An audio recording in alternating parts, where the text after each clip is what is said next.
Wanda Maximoff. She's gotten a pretty raw deal, right? The Scarlet Witch is a second wave addition to the Avengers, but out of all of Earth's mightiest heroes, she has the most potential to become their greatest foe.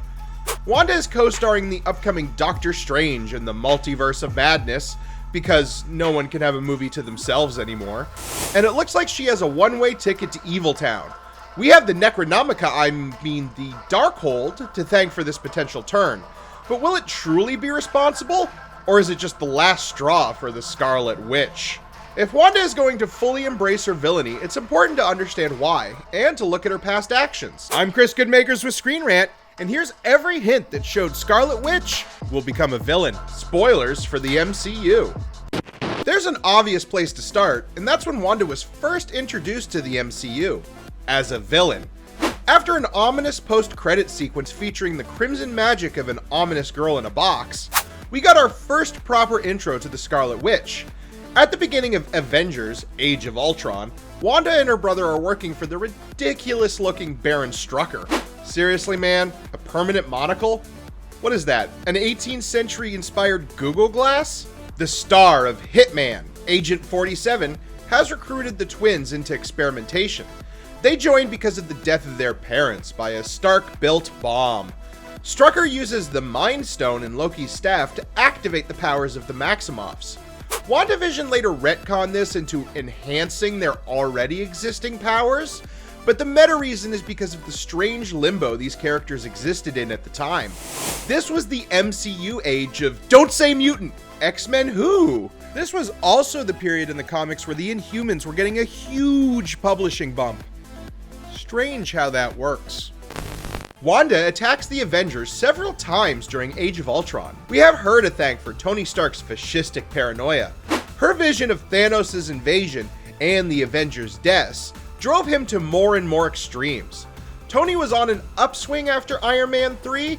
He had both metaphorically and literally shed his protective shell, and was even in therapy. I'm not that kind of doctor. I'm not a therapist. It's not my training. Wanda's psychic attack caused a total relapse for Tony's PTSD and led him to create Ultron. That worked out well. To her credit, she recoiled from attacking Stark further when she saw his greatest fear was the annihilation of Earth. It showed her that the man who hurt her the most wasn't acting out of greed or hatred, but fear. She could relate. Unfortunately, the damage was done. Her actions would directly lead to the destruction of the twins' home city and the death of her own brother. Quicksilver's demise led to Wanda's next burst of villainous anger. Wanda's rage is a reoccurring problem for the Crimson Avenger. She frequently has extreme bursts of often justifiable anger. The best and earliest moment was when she had her final confrontation with the Robert California voiced robot. I'm the Lizard King. Ultron has killed her brother and destroyed her home, so it's understandably cathartic when she gets her revenge. However, there's something deeply uncomfortable about this scene, and it's not just the Lizard King. Ultron tells Wanda that if she stays here, she will die, and there's compassion and worry in his voice. He still cares about her. She responds by ripping his heart out and showing it to him. There's even this sense of glee or satisfaction in her voice. She enjoyed it. She would never admit this to herself, but denial is a continuing issue for her. I want to make something pretty clear. Wanda is not responsible for the deaths of the office workers that sparked the titular Civil War in Captain America 3. Her actions in containing Crossbone's bomb vest saved more than just Steve's life. There's a massive crowd of people around the heroes. I would say their instincts to gather around was ill-advised, but it's hard not to draw a crowd when you're dressed like an American flag in a West African country. What she is responsible for is the decision to join an independently run military task force that's operating above the law in a foreign nation. It's not a good look for a private military force to cause this much damage in Nigeria.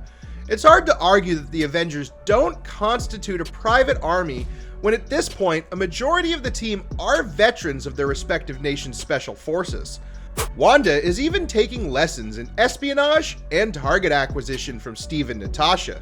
While most of the decisions that led the team to this horrible moment fall on Steve's very broad and very handsome shoulders, Wanda is responsible for her continued support of Steve's team and their methods.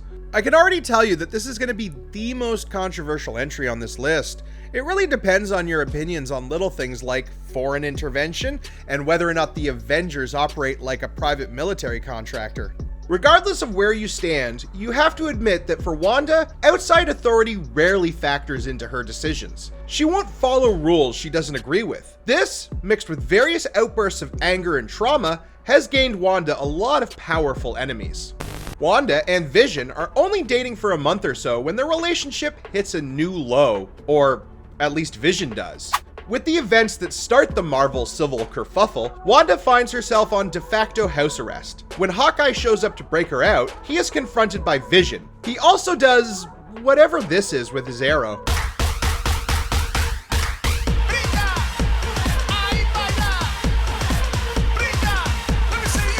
Wanda balks at first, but watching Clint get his butt kicked by Vision causes her to step in. But seeing you pick on this pathetic, defenseless little man Hey. reminded me what kind of a monster you are. She then proceeds to take the man who lovingly made her a terrible dinner and smash him through 13 floors of Avengers HQ. She doesn't even think about the cleaning crews arriving in 4 hours. Shut this list down because this is the height of her villainy. She's not necessarily doing much evil in Infinity War or its sequel Endgame. I'd say she's pretty justified knocking around Thanos and his minions, and her rage at the purple people poofer is pretty warranted. Still, it's at that moment that she has fallen back into her rage-driven impulses. Again, it's meant to be a hurrah moment for the Scarlet Witch, but it betrays an underlying quickness to let her emotions drive her impulses. Viewer, I've been so good at staying on topic with this video that I'm gonna allow myself a little tangent. Hot take warning everyone, Agatha Harkness sucks. Catherine Hahn is delightful and amazing, and any second of her on screen is a gift. But Agatha as a character is dumb and ruins the whole point of the show. In a series where Wanda is a clear cause of all the pain and evil around her, Agatha is a late-stage cop-out to redirect blame from the Scarlet Witch. In a series that was dangerously close to adding something truly new to the MCU, she allows everything to end up on the usual Marvel punch-up. I make this point about Agatha because it's easy to use her to draw attention from some of the more heinous acts that Wanda commits in the series. Acts such as enslaving the population of a small town to live out her own twisted sitcom fantasy, allowing a brainwashed citizen to choke for an extended period of time. She actively keeps the town's children locked in their bedrooms, leading citizens to beg her to let them see their kids. Of course, these citizens can only beg her directly when the explicitly painful mind control wears off. Oh yeah, she's using mind control to make people act out two-dimensional sitcom archetypes like the boss or the neighbor. They have to watch her husband's lame magic show and trick or treat in the middle of July so she can have a Halloween episode. There's also the time Wanda moved into a new house. On her first night there, she suspected that there was a deadly intruder. However, as we all know, it ended up being a repressed personality brought on by previous trauma. She also ends up beating someone with a sledgehammer and... I'm just now being informed that Elizabeth Olsen's film debut Silent House is not part of the MCU. Sorry about that. Moving on. Yes, Agatha sucks as a character. However, at the climax of WandaVision, Agatha is trapped in an eternal nightmare of playing the nosy neighbor. It's an incredibly cruel and odd decision. On the grand scale, Agatha is actually less evil than Wanda in this situation. Sure, Agatha killed Sparky, a dog that may or may not have actually existed. But despite what the catchy song says, it was Wanda all along. Yet Wanda traps Agatha in her own mind, an experience we already know to be incredibly painful. She also seems to be trapped in the idea that the world is a 1950s sitcom, and she has a husband who she will now never see again. Do you think S.W.O.R.D. is going to let Agatha just live out this fantasy? No, they're going to keep her locked up at the raft. So now this woman will have to live as a prisoner for a crime she doesn't remember committing. Every day will be a mind-breaking injustice. If she ever does get free, she will find a world unlike the one she thinks exists.